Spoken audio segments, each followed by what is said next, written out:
So one thing I want you to think about is when you're sitting is that you don't necessarily have to be doing squats or moving the cable. You can be doing some seated exercises to really work that spine. So what's nice is that his feet are at the bottom edge, and if I bring the incline up, as we talked about earlier, I accommodate for some hamstring flexibility.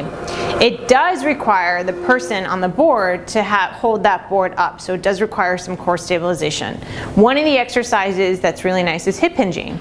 So that's a nice, great way to work the back. And you're just basically going to hinge forward from the hips and then back. The range of motion isn't necessarily very large, and sometimes I work with people on this exercise just so they understand the aspect of can they move from their hip and not necessarily from their mid-back or flexing and rounding from that lumbar spine.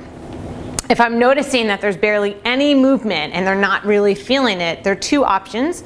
First option might be to put their feet on the floor and then stand up a little bit and let the glide board come all the way down the rails. And now they're straddling, and then they can move again into that hinging position. I have now taken out necessarily the hamstrings, but you're going to put your feet on the floor to either side, and you can go through that hip hinging action. You can add that long lever with the arms, where the arms can be reaching overhead.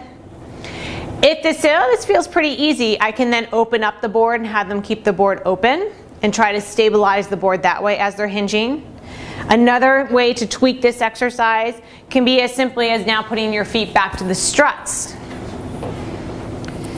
If that again is too easy and maybe they're very flexible, maybe you walk their feet up to more of the squat stance. So you're taking this one exercise and you can see how you can really take a patient that might need a lot of progressions, or rather regressions, and you can take that person who's really progressing and keep making it harder and harder and harder. So with hip hinging, a nice natural way into an exercise is a roll up. So I'm going to have you push the glide board up the rails, and then you can go into a roll up and then a roll down. One of the things I wanted to highlight, as we mentioned earlier, was the fact that you can really cue the movement of the glide board. You can really build in that proprioceptive awareness that movement begins with the initiation of the pelvis. And that's what sometimes I necessarily really want the person to start to understand, because they oftentimes are guarding there. Not that I want to encourage more spinal flexion, but I do want them to encourage more mobility within that spine. The lower you go with this exercise, the harder it becomes. To add on to this exercise, I can even have someone just roll a little bit back and be adding tosses to them. I can be having them throw a ball as they come up. You can keep thinking, how many ways can you progress it or tweak it to meet your patient's needs?